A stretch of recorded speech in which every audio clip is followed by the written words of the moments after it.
قرآن کی ہدایت بھول گئے، سنت کی فضیلت بھول گئے۔ دوسرا مسئلہ جو بڑا زور و شور سے چل رہا ہے، سمجھیے اس کو کہ گھر کے اندر سارے لوگ کماتے ہیں، لیکن مسئلہ یہ ہے کہ کما کر سب اپنے والد کو یا بڑے کو دے دیتے ہیں، اپنے پاس کچھ نہیں رکھتے، یعنی ان کے پاس کوئی ذاتی پراپرٹی یا ذاتی بیلنس نہیں ہے۔ تو سب کا اتفاق ہے کہ پھر گھر میں ایک ہی بکرا ذبح کیا جائے گا جو سب کی طرف سے کافی ہوگا۔ لیکن اگر گھر میں جو جوائنٹ فیملی ہے، سب کے پاس پرسنل بیلنس ہے، ذاتی بیلنس ہے، ذاتی پراپرٹی ہے، یعنی ہر شخص صاحب استطاعت ہے، تو کیا باپ اکیلا اگر ایک بکرا ذبح کرے تو سب کی طرف سے کافی ہو جائے گا؟ تو ہمارے غیر مقلد بھائی کہتے ہیں سب کی طرف سے کافی ہو جائے گا۔ میں غیر مقلد بھائیوں سے دلائل بعد میں لوں گا، لیکن پہلے سوال پوچھوں گا کہ اگر ایسا ہی مسئلہ حج کے تعلق سے ہو کہ سب صاحب استطاعت ہو تو باپ حج کرے گا تو کیا سب کی طرف سے حج ہو جائے گا؟ زکوٰۃ کے تعلق سے پوچھوں، سب کے پاس اس طرح پیسے ہو، باپ اگر زکوٰۃ ادا کر لے تو سب کی طرف سے کافی ہو جائے گا۔ تو پھر قربانی کے معاملے میں آ کر آپ کو پیٹ کیوں دکھتا ہے، آپ کے پیٹ میں درد کیوں ہوتا ہے؟ چلیے میں آپ سے دلائل پوچھوں کہ آپ دلائل دیجئے کہ ایک طرف سے کافی ہو جائے گا۔ تو سب سے پہلی دلیل وہ پیش کرتے ہیں، ترمذی شریف کے اندر بھی حدیث ہے، بخاری شریف کے اندر بھی حدیث ہے، وہ کہتے ہیں کہ نبی پاک صلی اللہ تعالیٰ علیہ وسلم نے مینڈا ذبح کیا اور فرمایا ھذا عنی، یہ میری طرف سے اور میری امت کے ان افراد کی طرف سے جنہوں نے قربانی نہیں کی۔ وہ کہتے دیکھیے ایک جانور کے اندر حضور نے اپنے آپ کو اور پوری امت کو شریک کیا، معلوم یہ ہوا ایک جانور کافی ہو سکتا ہے۔ اللہ کی پناہ، کتنا صریح جھوٹ بولا جا رہا ہے۔ نبی پاک صلی اللہ تعالیٰ علیہ وسلم نے 2 جانور ذبح کیے تھے، 2 مینڈے ذبح کیے تھے، ایک مینڈا ذبح نہیں کیا تھا۔ ابھی آپ کو بخاری شریف کی حدیث سنائی 5553۔ اسی طرح اس کے 2 نمبر کے بعد ایک حدیث ہے، اس کے اندر بھی صاف ہے کہ حضور نے 2 مینڈے ذبح کیے، ایک مینڈا اپنی طرف سے اور ایک مینڈا پوری امت کی طرف سے۔ اگر ایک ہی کافی تھا تو حضور نے 2 کیوں ذبح کیے؟ بات سمجھ میں آ گئی؟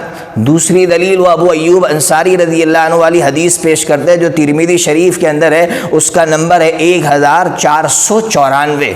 وہ کہتے ہیں، عطا ابن یسار کے حوالے سے کہتے ہیں کہ میں حضرت ابو ایوب انصاری رضی اللہ عنہ کے ساتھ تھا، میں نے پوچھا کہ حضرت حضور پاک صلی اللہ تعالیٰ علیہ وسلم کے زمانے میں قربانی کس طرح ہوا کرتی تھی؟ تو حضرت ابو ایوب انصاری رضی اللہ تعالیٰ عنہ نے فرمایا کہ حضور کے زمانے میں ہم اپنی طرف سے اور اپنے گھر والوں کی طرف سے ایک جانور ذبح کرتے تھے، اس میں سب کھا لیتے تھے، لیکن آج زمانہ یہ آ گیا کہ ہر شخص جو صاحب استطاعت ہے اپنی طرف سے ایک جانور ذبح کر رہا ہے، جیسے تم دیکھ رہے ہو۔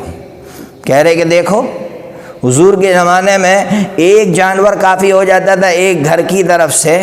میں غیر مقلد بھائیوں سے یہ پوچھوں گا کہ پہلے تو یہ بتائیے کہ ابو ایوب انصاری رضی اللہ تعالیٰ عنہ نے جو لوگ اپنے اعتبار سے جو صاحب استطاعت تھے جانور ذبح کر رہے تھے ان کو ٹوکا، ان کو منع کیا کہ بھئی یہ کیا کر رہے ہو، حضور کے زمانے میں تو ایک کافی ہو جاتا تھا، یہ حضور کے زمانے سے ہٹ کر کام کر رہے ہو؟ نہیں، بلکہ صرف اپنے ساتھی عطا ابن یسار سے کہا جیسا تم دیکھ رہے ہو، ان کو روکا نہیں۔ تمہارا حال تو یہ ہے کہ جو بیچارے گھر میں 10 افراد ہو اور 10 اپنی قربانی کرنا چاہے تو تم جا کے ان کے کان بھرتے ہو اور ان کو ستاتے ہو کہ نہیں ایک کافی، یہ کیا ضرورت ہے؟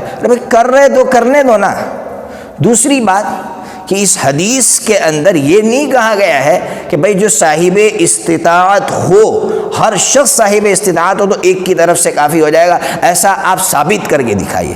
ارے حضرت ابو ایوب انصاری رضی اللہ عنہ یہ کہنا چاہتے ہیں کہ اس زمانے میں لوگ مالدار نہیں ہوتے تھے، گھر کا ایک شخص مالدار ہوتا تھا، وہ سب کی طرف سے قربانی کر دیتا تھا، اس میں کون سی بڑی بات ہے؟ وہ تو ہم بھی مانتے ہیں، آپ بھی مانتے ہیں۔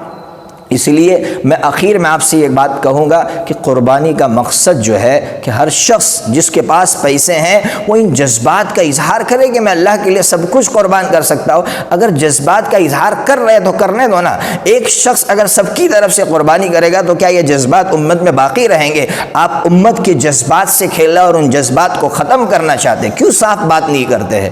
اس لیے میں بہت ایک الگ اسلوب میں آپ سے بات کر رہا ہوں، بس امید امید کر کے کہ اللہ تبارک و تعالیٰ آپ کو صحیح سمجھ دے، اور یہ امت جو اپنے اچھے جذبات کا اظہار کر رہی ہے قربانی کر کے، ان کا تعاون کیجئے۔ اللہ تبارک و تعالیٰ ہمیں بھی حضرت ابراہیم علیہ نبینا وعلیہ الصلاۃ والسلام کے جیسے جذبات عطا فرمائے اور اپنا سب کچھ اللہ کے لیے قربان کرنے کی توفیق عنایت فرمائے۔ السلام علیکم ورحمۃ اللہ وبرکاتہ۔